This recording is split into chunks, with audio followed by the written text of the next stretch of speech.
I'll get your thoughts first, Tyrik. Do you think they should run it back for one last hoorah, or is it time to finally get a little bit back for their stars and start the next era of Clippers basketball? Y'all know me. I'm the man that's not afraid of a rebuild in the NBA, bro. I'm not afraid of it. If I was running things, I would definitely hit the reset, man. Because one thing you can't work on is injuries. Like you can't work on durability, and it just seems like it is, like you said, it's the same story with this team.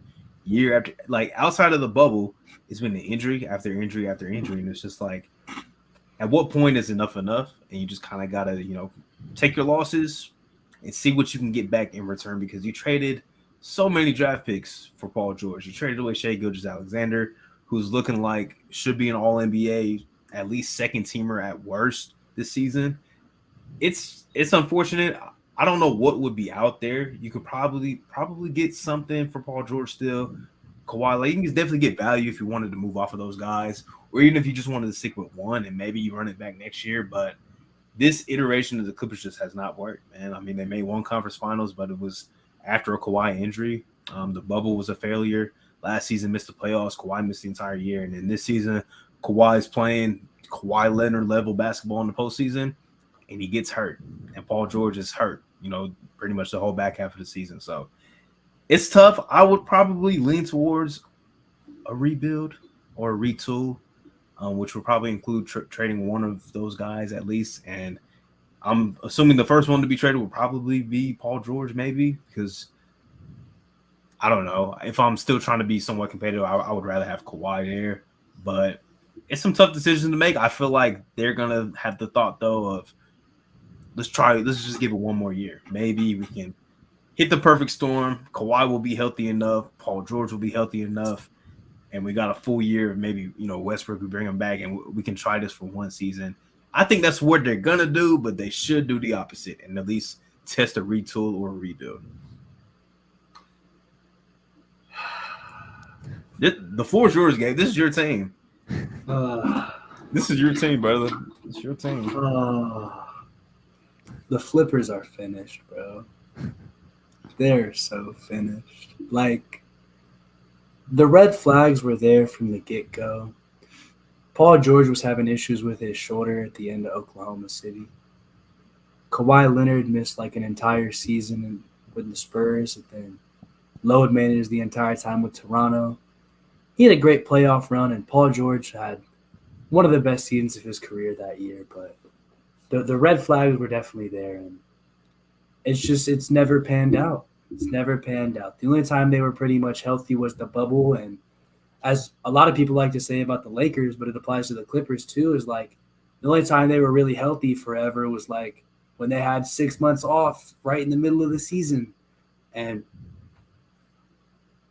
they just can't put it together. And at this point, I think if you're trying to talk about moving off of these stars, it's who would trade for them? If I'm a front office and I'm like, yeah, I want to get my team a ring, do I want Kawhi Leonard?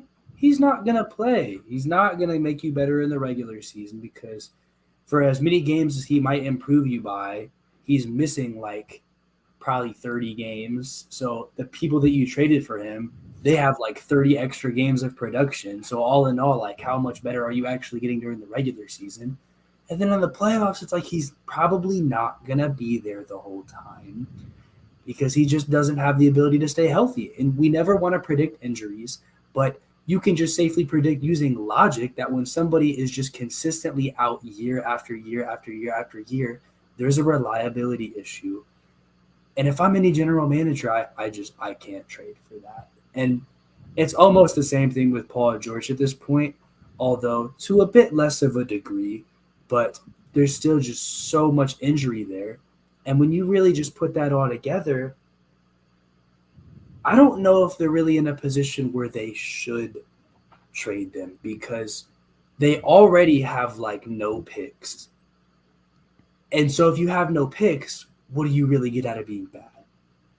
And so at that point, you're just bad to be bad. And whatever they're going to get back for them, if I'm other general managers, I'm not giving you that many picks back for them because why would I? It's clearly not a good investment.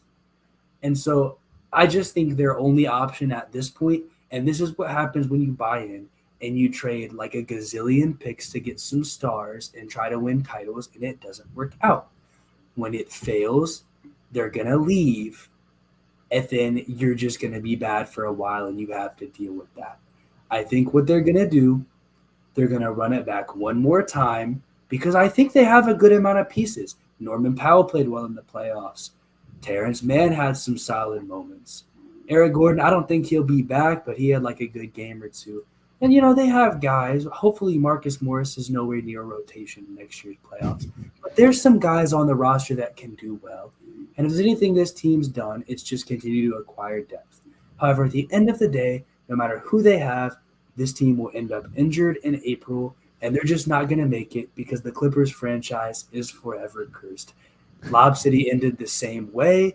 This era is going to end the same, and I don't know if a new arena will help out, but if that doesn't, buddy, you better pack up and start moving to Seattle because I don't know what the hell is going on with this franchise. It's clearly just never going to work out.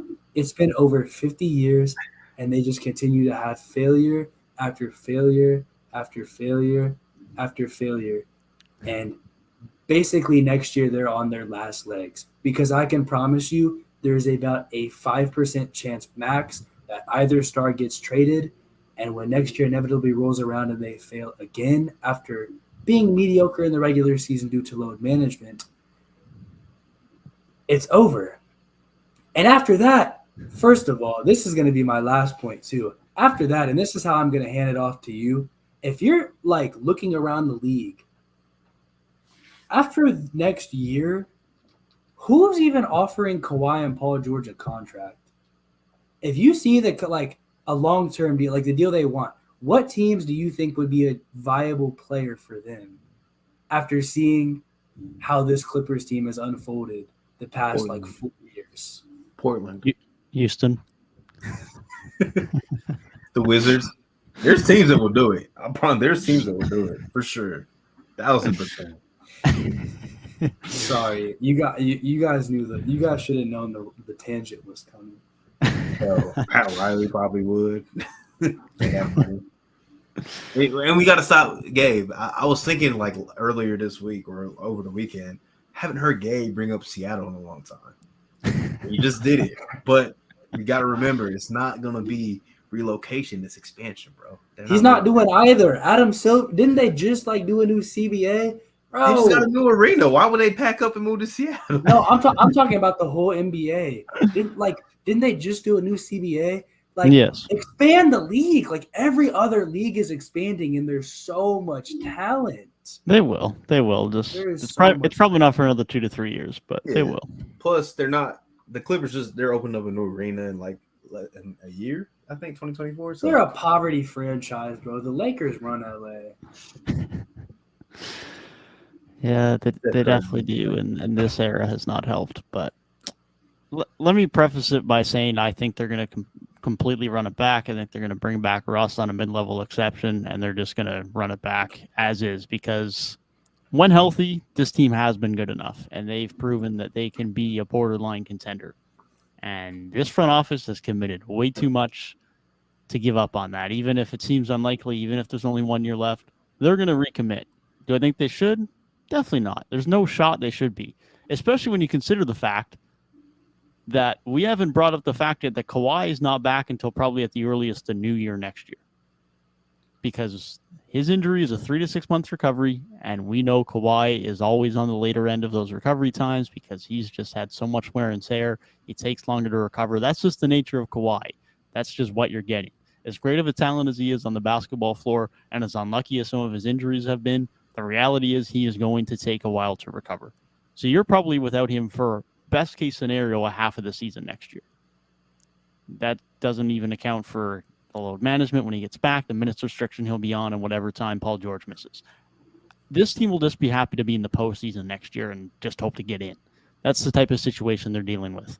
So considering that, I know that the value of Kawhi is going to be down because of that. I know Paul George's value is going to be down because of his consistent injuries. You just got to get something off of these guys before they just walk in a year. You just have to. If you could start next year with a clean slate and everyone is healthy day one for the first time in a very long time, and you could be ready to go, then maybe. But that's just not going to be the case. We're starting the year again with Kawhi in rehab, trying to get himself back on the floor, and you just need to get something. You're still going to, even though, like you mentioned, Gabe, you're not going to have a lot of your first round picks, you're still going to have your first round pick every second year. So at least you have something. And even though teams aren't going to give up as much as you would like for a Kawhi Leonard and a Paul George, I wouldn't be surprised if they still get 4 to 5 first round picks back. And that's not an insignificant haul, especially depending on where those trades are with. So I think at this point they just need to do something to get value back off of these guys. I mean, these guys are committing over $200 million in payroll next year, and they don't look to be going anywhere near positive basketball when you consider the injury history and the injuries they're starting next year with. So they should be moving off guys. They should be looking towards the future. The most recent team that's had such a great fall from grace from giving up a ton of picks to being bad to then being back in the mix is the Nets. And they didn't really get much assets at all back from any of their guys when they finally tanked. If the Clippers can get a little bit of assets going to start that push back, obviously it's going to require good front office decisions, but the Clippers have been relatively good at doing so. They've just been unlucky with the Kawhi and Paul George situation. The injuries have been bad, and sure, you can say they could have foreseen that, but on paper, from a basketball perspective, it looked like a good team, and everyone was in agreement with that when the trades were made. I think they just are at a spot now where they need to get something back for these guys before they're just left with Norman Powell and Terrence Mann and Brandon Boston in a couple of years. Because that could be what they're dealing with. Then you still only have a first round pick every second year until 2028. Then it starts to get a little bit rough, and maybe that's what they'll do, and it's probably what they will do because it's the Clippers and they're desperate for success. But it's going to put them in a really tough spot, and I'm not hopeful for them having much more success next year. Yeah, that's my thing too. Like, I like what Gabe was saying too, because it's like, well, if we're bad, like, yeah, one of these years we're not going to even have our pick. But it's like when you buy a car and then you're going to sell it like a few years down the line. You're obviously not going to get the same value that you got in your car. Like, it's just not going to happen. So you just got to go ahead, cut your losses. If I get something back, I will take it, man. I can use it, and we'll go down the line and we'll get a new car. That's how it goes, man. So I would like to see them do that, but they got too much pride. Like you said, Devin, they put way too much into this current core of this team to just scrap it right now without, even giving it one more chance. But, I think the smarter thing would just be get something for these guys, because there will be teams that will pay some picks and maybe even like an okay young talent for Kawhi or Paul George. There will be a team that will think if we can get, 60% of a season and some playoff games out of these guys, like, we'll take it. Like, there will be some teams that will do that. I can definitely see a lot of, probably like a third of the league that would be willing to do that if they, if the opportunity came to their doorstep. So, I definitely see what you're saying too, Gabe, but the smartest thing would be for them just to get something back, because, if not, I mean, you're going to try and run it back next year, but Kawhi is going to miss pretty much half the year. Paul George is going to miss games. We know he is. And other guys are probably going to miss games too. So it's just like, just kind of got like a difficult decision to make, but we all know what they're going to do. Very similar to the Bucks. We know what they're going to do. They're pretty much in very similar boats right now.